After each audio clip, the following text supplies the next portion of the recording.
an essential part of your life if something happens. And there's so many cyber victims and out there that happen every day, and you want to make sure that you have the insurance in place that's proper, that's going to compensate you when something happens. So what's something that a business owner may not know about getting cyber insurance? What would you want them to know that they may not know? I would say it's for them. You're listening to Stimulus Tech Talk, a conversation-based podcast created by Stimulus Technologies that covers a range of topics related to business and technology. Hello, Nathan Whitaker here. I'm excited for our Stimulus Tech Talk episode this week. We have a guest that I've known for a very long time joining us today. So I'll introduce Jim Edington. He is the co-owner of Western Pacific Insurance. Welcome, Jim. Thank you. Glad to be here. Read a quick bio on you and then ask you to, introduce yourself a little bit more. So he is the co-owner of, as I said, Western Pacific Insurance, an insurance brokerage that helps clients with home, auto, life, and business insurance. He works alongside his brother and a great team, and he brings a strong focus on relationships, trust, and helping people protect what matters most. Outside of work, he enjoys spending time with his wife and 3 children, and he has a deep interest in how the world is changing, especially around sound governance, sound money, and decentralization. And so we're excited to have Jim on Stimulus Tech Talk today. Yeah, kind of interesting. So we're a family business too. My dad, my brother, and I started it. So how is it continuing working with your brother? How does that work inside your company? Oh, it's awesome. I couldn't ask for a better business partner. And I'm not just doing that for the podcast, but I didn't really know him very well. Like I knew him as he's my brother, but he's also 10 years older than me, So how that works out in a family, especially a big family like ours, 7 kids, I didn't know him as well as I do now. And we've just become the best of friends. It's been really neat. He came from a totally different background. He was like a CPA by trade, had been CFO of a regional bank. I was on, a totally different path. I had done 10 years in the collision repair industry. I owned body shops and an auto repair garage. And so I think we're 2 of the least likely people to be working together, but here we are. Well, that's awesome. Working with family is sometimes challenging and often the most rewarding thing you can do. So, besides working with your brother and family, tell us a little bit about yourself and your company. As far as business-wise, I had a decade in the collision repair industry. So I was on the claim side. I got to deal with adjusters every single day, but I ended up selling those shops in 2016 and then joined the family agency. So I feel like that claims experience really bears a lot of influence on how I think about coverage now. I've seen what happens when people find out too late what they actually had for insurance. So Yeah, I think that's an interesting thing. So people think that they're covered in ways that they're not in their business or personal. And what are some of the surprises that you saw that people were expecting one outcome and they just didn't have the coverage that they were expecting? Like, can you give a story about that at all? I saw some of the worst things that happened were on exclusions.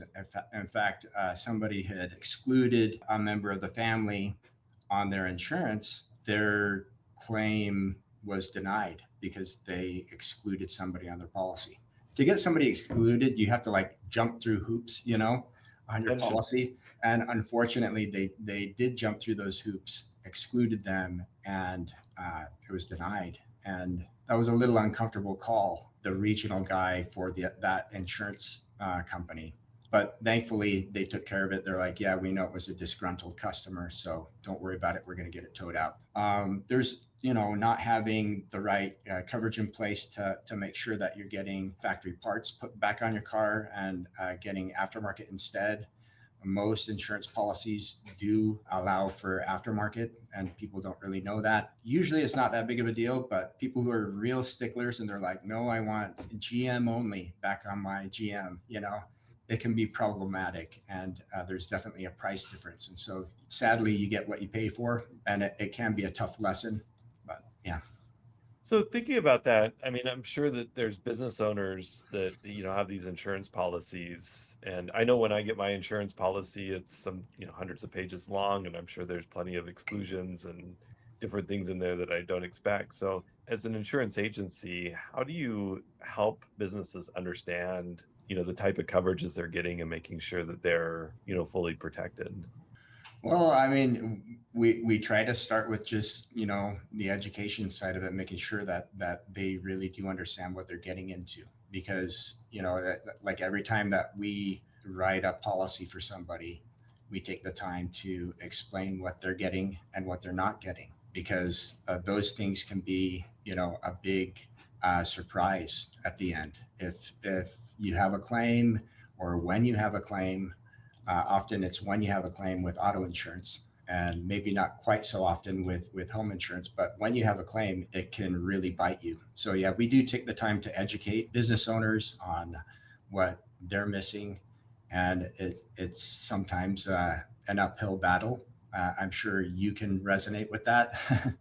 It's just we try to take the time to do that. So that's part of the reason why I started doing videos, is because there's sort of this education gap that I felt is out there. Whether people are watching my videos or not is debatable. We just felt like it's really important to get that content out there. Those videos also can be a support to our clientele. So when something comes up about cyber risk or something like that, we can send it out to a business owner, and they can go, "Oh, that's what this is about." It's maybe a less intimidating conversation because it's pre-recorded, and they can swear at me or whatever all they want while I'm, on the video and not in person. Oh, I doubt they're doing that. But just an aside, how do they find your videos? Are they on YouTube? How do they find what you've done? Yeah, YouTube. We started I mean, we've had a YouTube channel going for some time now, but just got serious about it this year. It's Western Pacific Insurance on YouTube. We do post some shorts and stuff across social media, try to clip, the longer form explainers into smaller portions, but that's where you'd find us, is Western Pacific Insurance on YouTube. Great, check it out. I mean, insurance is kind of like cybersecurity is super exciting, and everybody's going out there for their entertainment for it. But no, it's such an important thing to. I think business owners have so many different things that they need to know to be successful in their business, and some of these things that you don't think about, they're not part of your day-to-day work, are an essential part of your life if something happens. And there's so many cyber victims and out there that happen every day, and you want to make sure that you have the insurance in place that's proper, that's going to compensate you when something happens. So what's something that a business owner may not know about getting cyber insurance? What would you want them to know that they may not know? I would say it's for them. Like, people think that it's only for tech companies. They think it's only for these big companies, that you'll hear about a big breach and how much it cost this big company. But if you have sensitive data for clients, you have some of the biggest risk out there, and we do, as an insurance agency, we understand that. And so maybe some think that, yeah, cyber liability only pays for the ransom, but those first party costs, which are like the forensics, the notification, business interruption, legal costs, even credit monitoring, those are often, when you add those up cumulatively, they're bigger than the ransom.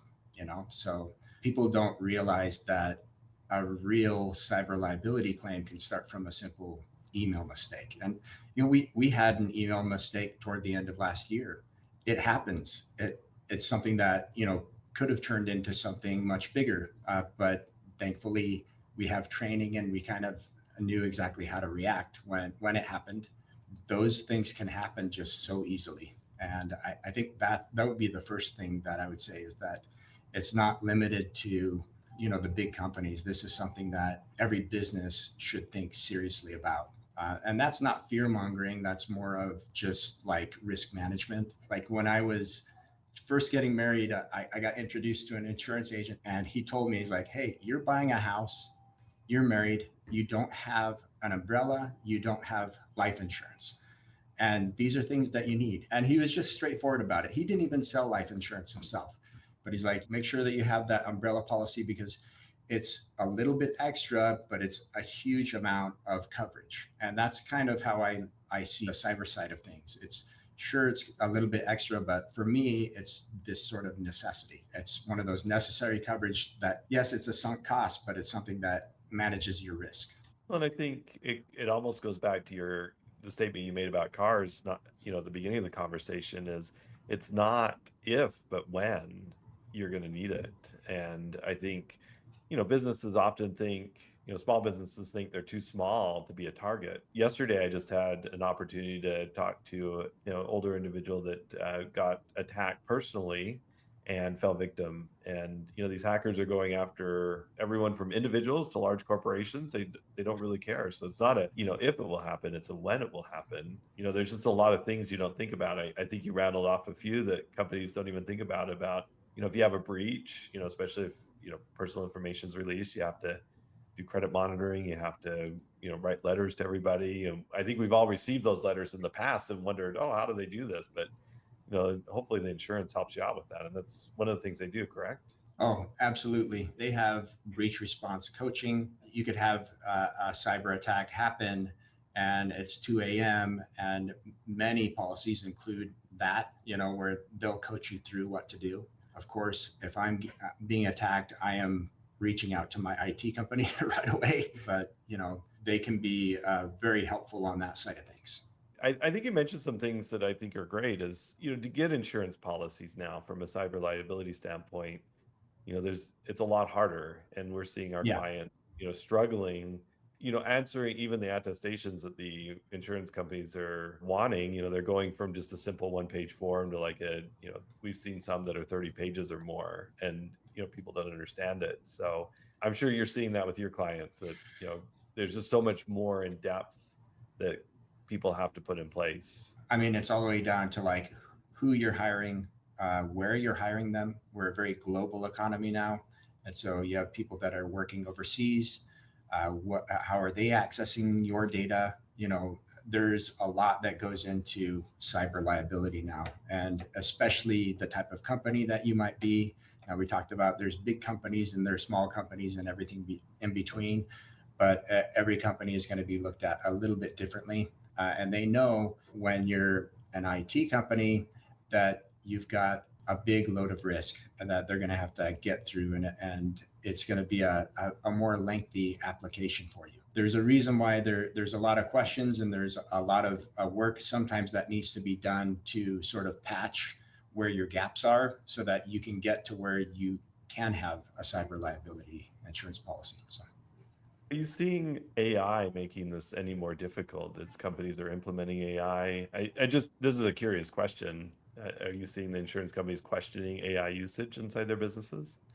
Yeah, it's becoming a question, and it's a concern on how you're using your client data within AI, and I see a lot of companies, especially insurance agencies, because I rub shoulders with fellow agency owners. They're opting to never put any client data into AI unless it's in one that they control. So there are ways to sort of have your own AI and have it not connected to the internet, but that requires a very special setup and some specialized knowledge. It's becoming less specialized now, but it is a concern. And it all has to do with that sensitive data and how it might get breached, because you're not in control of those systems. You're not in control of where they're hosting that data, and you have no idea when a breach happens, how that's going to affect you, because it could be your data, it could be everybody's. And if Claude gets hacked, it's a problem. So. It's interesting. I don't think companies are thinking about that as much as they should. And I kind of go back to what you said a minute ago is, businesses have to have a plan, and, creating an AI policy, making sure that it's, your employees are trained on it, trained how to, properly use AI, And, there's, for sensitive data, especially thinking about having private AI systems that are protected and, that are compliant with, regulations, especially if you're in a regulated industry, some HIPAA or some type of FINRA regulations. It's just important to have that policy in place that's, protecting the company and you're following it. So kind of as we wrap up, we're kind of up on time here. I think one of the things that business owners struggle with is, balancing costs and understanding what costs go into insurance. You mentioned sunk cost a minute ago, and I think a lot of business owners look at that like, oh, I'm just paying this out, and it's because it often is a decent sized line item on their P&L. How do you talk to companies about that, of understanding this isn't just a sunk cost, this is an essential part of operating a business? How do you balance that? I really approach it from a risk management standpoint, and I said earlier, it's not really a fear mongering approach. It just comes from a place of, like, for me, it's maybe more of a place of compassion, because I'm a fellow business owner. I've had my business, on the line. I know what is on the line. I put my blood, sweat, and tears into my business. And I know fellow business owners do that as well, especially small business owners. When you're just starting out, the last thing you want is something to really disrupt things. And so I see it as, this essential part of your risk management plan. And, when you can choose a high deductible, I'm talking about any insurance.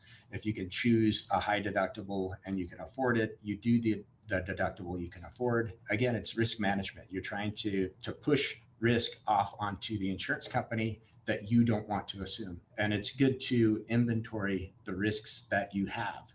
Know what sensitive data you have.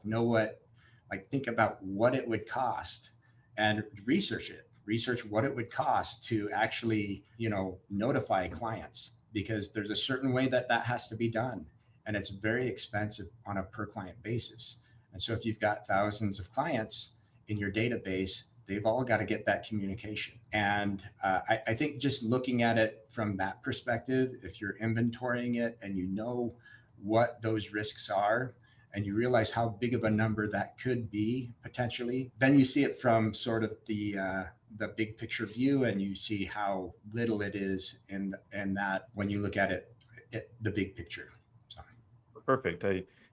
As with all business costs, those, everything is soaring, but certainly those unexpected costs can really put a business out of business if they don't have, the coverage. And so I like your point of, it's better to get the coverage even if you have to have a higher deductible that you're comfortable covering, but it's better to pay $10,000 versus $500,000 if you didn't have the coverage. So I think that's an important thing to think about as business owners. So as we wrap up, I really appreciate the conversation. What people, other than watching your videos, want to get a hold of you, how do they find Western Pacific? WPinsure.com. We're very Googleable, at least here in the Las Vegas area. Western Pacific Insurance, we're in Henderson, Nevada. And yeah, we'd love to talk with you.